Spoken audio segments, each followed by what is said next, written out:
política pasaron de un sistema monolítico de comando y control de un solo partido a un sistema de competencia entre fuerzas políticas que no tenían ningún tipo de articulación.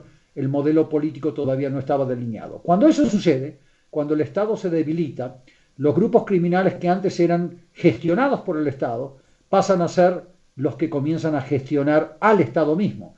Los grupos criminales comienzan a competir por capturar al Estado mexicano, que es lo más interesante.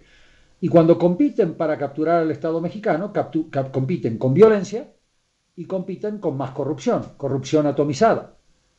La violencia comienza paulatinamente, desde esos momentos, desde esos años donde la transición política mexicana comienza a gestarse. Llega a su madurez la violencia en cuanto a su capacidad de enfrentamiento con el Estado a partir de la administración Fox, y luego el presidente Calderón hereda una situación insostenible, pero con esa situación insostenible que hereda el presidente Calderón, él aplica un remedio que es peor que la enfermedad, ya que debido al factor represivo mucho más intenso que el presidente Calderón aplica, que nadie lo duda, que aplica una fuerza represiva más importante, entra la paradoja de la sanción penal. Los grupos criminales le comienzan a asignar mucho más dinero y mucha más capacidad de violencia al problema. Por lo tanto, el presidente Calderón comete un error estratégico de política pública y aplica un remedio que te deja peor que la enfermedad anterior. Esa es un poco la situación, que es un proceso gradual, no es un día ni un año específico. Espero que le haya dejado clara la respuesta. Sí, muchísimas gracias. Gracias, tenemos aquí otra pregunta. Habla usted de un pacto político para la transformación y impulsar estos 4 pilares de políticas públicas que usted nos ha presentado. Sí. Pero ese pacto político mencionó que tendría que partir o tener una primera propuesta en torno a los partidos políticos. ¿Qué tan alejados están los partidos políticos de esta situación que usted nos describe de penetración de las organizaciones en las fuerzas del poder del Estado, vaya? ¿Qué tan viable, en pocas palabras, puede ser este pacto a través de los partidos? Mire, las fuerzas políticas hoy se constituyen alrededor de partidos grandes y pequeños en México, doctora, y lo que uno puede observar es que estos partidos hoy todavía no se ven forzados a tomar la medicina amarga que deben tomar y que tomaron en Colombia. Colombia es un buen ejemplo de lo que le voy a decir, porque Colombia tenía sus partidos muy contaminados por grupos criminales, tenía una situación de infiltración tanto mayor que la que se vive en México, pero se dieron 2 condiciones muy importantes en Colombia y que hicieron posible la implementación de un pacto en serio, donde la clase política se comenzó a autolimpiar. Y eso fue, primero, es que llegaron a un nivel de violencia en donde los miembros de la élite político-empresarial eran masacrados colectivamente. Y le doy un ejemplo claro para que la audiencia entienda que esto no es una metáfora. Nosotros en Colombia, cuando yo trabajaba con la ONU en Colombia, nos quedábamos en un club que se llamaba el Club El Nogal, que viene a ser lo equivalente a un club situado en la zona de Polanco, donde tenías un búnker con canchas de tenis, albercas, todo ahí adentro, en una mini ciudad. Ahí iban todos los empresarios más importantes de Colombia.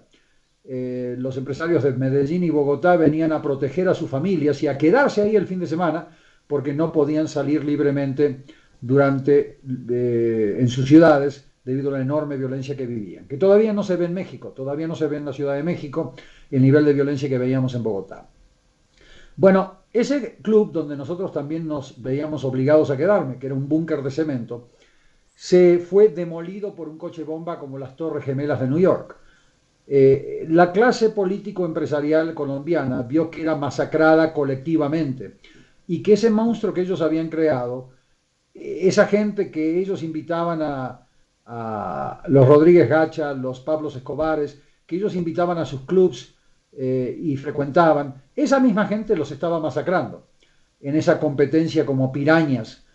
Y ellos mismos generaron a una figura política que se llama Uribe. Uribe es una consecuencia, no es una causa. Uribe es una figura de la élite que ellos ponen ahí, ellos forman un partido alrededor de Uribe y ellos colocan a Uribe como un buen candidato en un momento de hartazgo social.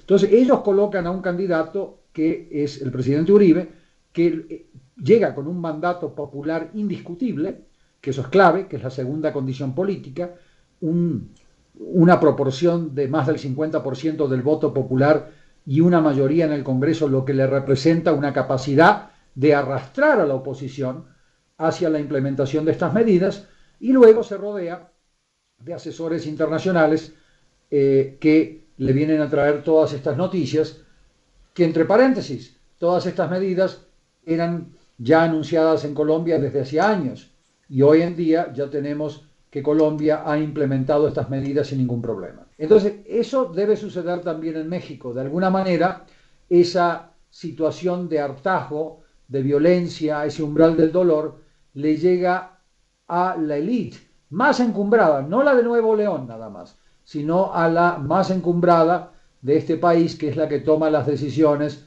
por un lado o por el otro. La ley de extinción de dominio mexicana del año 2008 no se elaboró en Nuevo León, se elaboró en la Ciudad de México. Y en la Ciudad de México, estos actores que elaboraron esa obscenidad de ley, que no tiene ni pies ni cabezas, claramente no sentían la urgencia de sacarle los activos a los grupos criminales. Lo van a hacer cuando sus hijos y sus patrimonios desaparezcan de la noche a la mañana. Esa es un poco la noticia. Entonces, eso sucedió también en otros países como Italia. Italia vivió una situación muy similar en los años 80 y 90. Vamos a balconear a aquellos miembros del gobierno federal, estatal o municipal que estén violándole los derechos humanos a estos grupos sociales.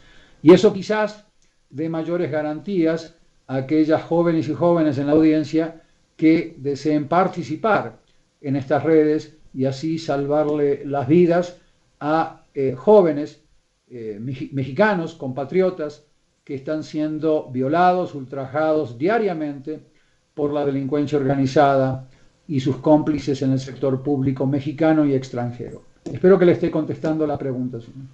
Sí, muchas gracias. Son las preguntas que recibimos y le agradecemos muchísimo su participación, doctor Buscaglia, en este foro nacional.